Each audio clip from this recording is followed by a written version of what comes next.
Hello? Hi, Han. Anong nakain mo at napatawag ka? Akala ko nakalimutan mo na ako eh. Sorry na. Namiss kita eh. Ayun ang problema sa'yo eh.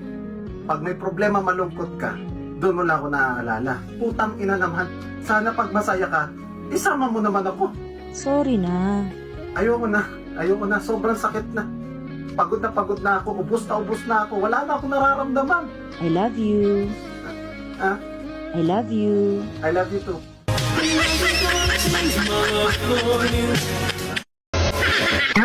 Tinarayan ako. Pero ganun lang daw siya tumingin.